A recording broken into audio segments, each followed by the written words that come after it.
2 years later, Pharaoh had a dream.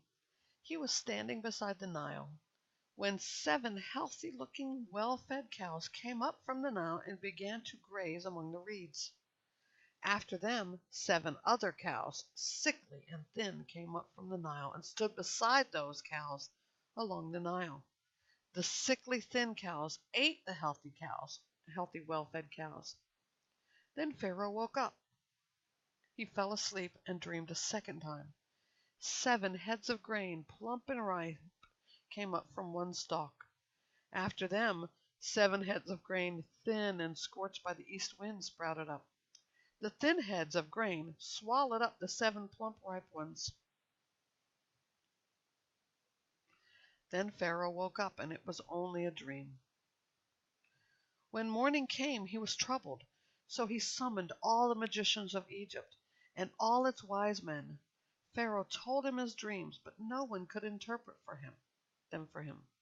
Then the chief cupbearer said to Pharaoh, "Today I remember my faults. Pharaoh had been angry with his servants, and he put me and the chief baker in custody of the captain of the guard. He and I had dreams on the same night. Each dream had its own meaning. Now a young Hebrew, a slave of the captain of the guards, was with us there.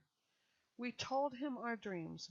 He interpreted our dreams for us, and each had its own interpretation. It turned out just the way he interpreted them to us. I was restored to my position, and the other man was hanged." Then Pharaoh sent for Joseph, and they quickly brought him from the dungeon. He shaved, changed his clothes, and went to Pharaoh. Pharaoh said to Joseph, "I have had a dream, and no one can interpret it. But I have heard it said about you that you can hear a dream and interpret it." "I am not able to," Joseph answered Pharaoh. "It is God who will give Pharaoh a favorable answer." So Pharaoh said to Joseph, "In my dream I was standing by the bank of the Nile, when 7 well-fed, healthy-looking cows came up from the Nile and began to graze among the reeds. After them, 7 other cows, ugly, very sickly, and thin, came up. I've never seen such ugly ones as these in all the land of Egypt. Then the thin, ugly cows ate the first 7 well-fed cows. When they had devoured them, you could not tell that they had devoured them. Their appearance was as bad as it had been before. Then I woke up. In my dream I had also seen 7 heads of grain, plump and ripe, coming up on one stalk. After them 7 heads of grain, withered, thin, and scorched by the east wind, sprouted up. The thin heads of grain swallowed the 7 plump ones. I told this to the magicians, but no one can tell me what it means."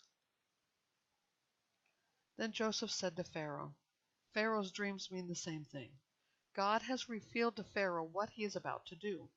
The 7 good cows are 7 years, and the 7 ripe heads are 7 years. The dreams mean the same thing. The 7 thin, ugly cows that came up after them are 7 years, and the 7 worthless, scorched heads of grains are 7 years of famine. It is just as I told Pharaoh. God has shown Pharaoh what he is about to do. 7 years of great abundance are coming throughout the land of Egypt.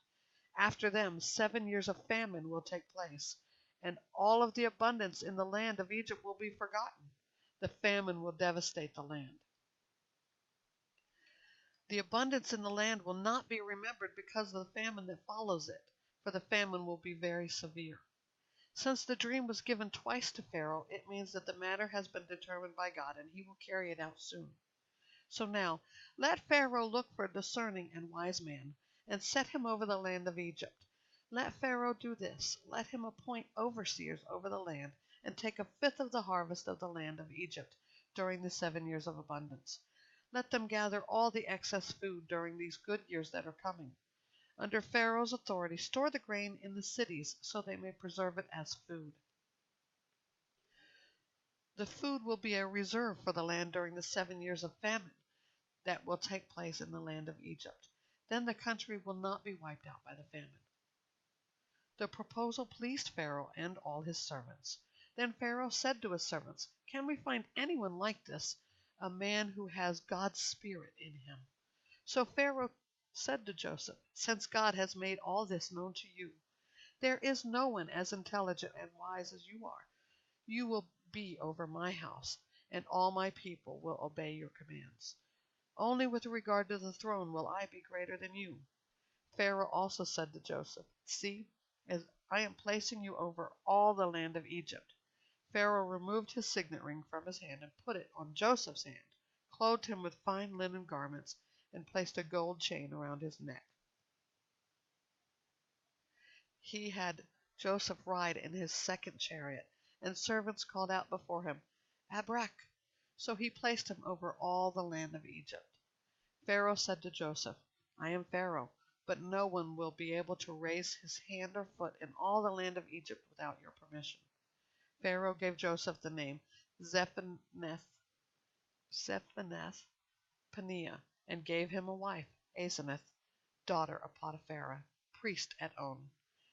And Joseph went throughout the land of Egypt. Joseph was 30 years old when he entered the service of Pharaoh, king of Egypt. Joseph left Pharaoh's presence and traveled throughout the land of Egypt. During the 7 years of abundance, the land produced outstanding harvests.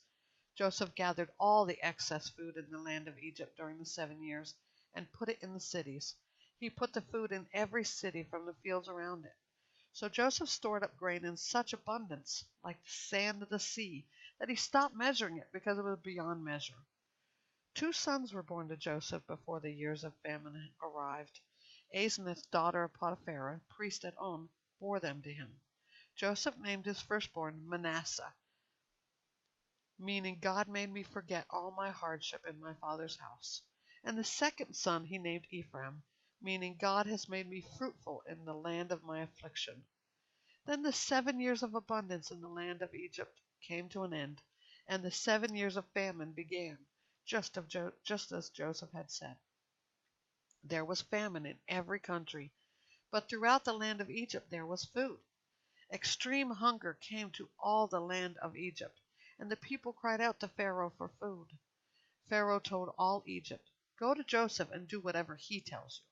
Because the famine had spread across the whole country, Joseph opened up all the storehouses and sold grain to the Egyptians, for the famine was severe in the land of Egypt. Every nation came to Joseph in Egypt to buy grain, for the famine was severe in every land.